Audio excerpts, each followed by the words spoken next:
এনসির অধীনে জাতীয় নাগরিক পার্টি ইলেকশন অংশগ্রহণ করবে না ইনশাআল্লাহ। আমরা দৃঢ় কণ্ঠে বলতে চাই, ইলেকশন কমিশনে আমরা কয়েকদিন আগে এসেছিলাম, রকিবউদ্দিন থেকে শুরু করে সাজানো নাটক মঞ্চস্থ করে, ভোটা কমিশনের মঞ্চস্থ করে বাংলাদেশের মানুষের ভোটাধিকার কেড়ে নেওয়া হয়েছিল। বাংলাদেশের মানুষের দাবির অ্যাকশনের মাধ্যমে গণতান্ত্রিক প্রক্রিয়ার উপরে ছুরি চালানো হয়েছিল।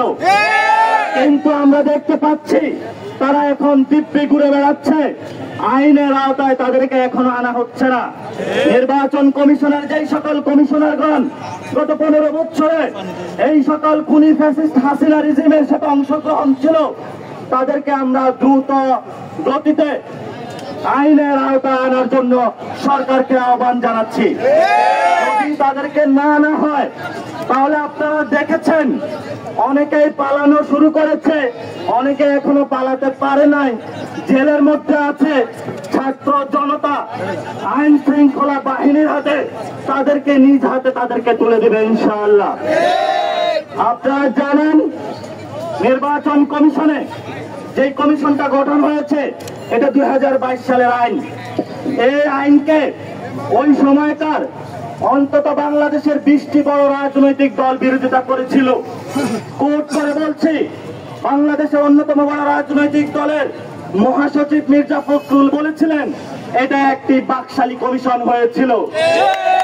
তাই নয়, ইসলামিক আন্দোলন তারাও এইসির বিরোধিতা করেছিল।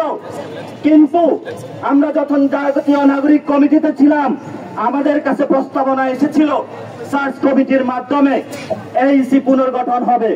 আমরা বলেছিলাম সাংস্কৃতিক, রাজনৈতিক, অর্থনৈতিক পরিমণ্ডলে যেসব আওয়ামী ফ্যাসিবাদী আছে, যে সকল আইন কানুন রয়েছে, সেগুলো ঐক্যমত কমিশনের যে সংস্কার সুপারিশমালা এসেছে সেটার মধ্য দিয়ে পরিবর্তন না করে মুজিবীয় আইন, শেখ হাসিনার আইনে যদি করা হয় তাহলে বাংলাদেশকে একটি গভীর সংকটে ফেলে দেওয়া হবে। কিন্তু এই ইন্টারিম গভর্নমেন্ট যারা গণ অভ্যুত্থানের রক্তের উপরে দাঁড়িয়ে আছে, এই আসিফ নজরুল থেকে শুরু করে অন্যরা এইসি পুনর্গঠনের যে কায়দা কলা কৌশল করেছে, সরাসরি তারা গণ অভ্যুত্থানের সাথে বিশ্বাসঘাতকতা করেছে।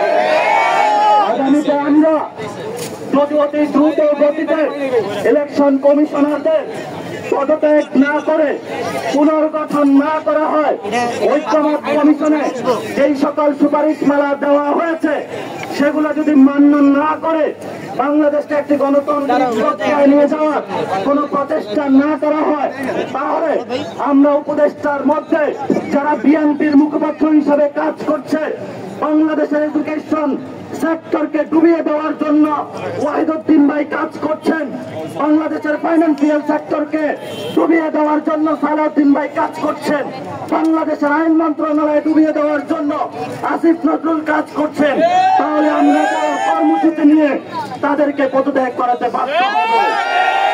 আপনাদের এই মাঠে কুসুম কুসুম খেলা চলবে না। আপনারা জনসেবা ব্যাহত করার জন্য নগর ভবনের সামনে অবস্থান নিয়েছেন।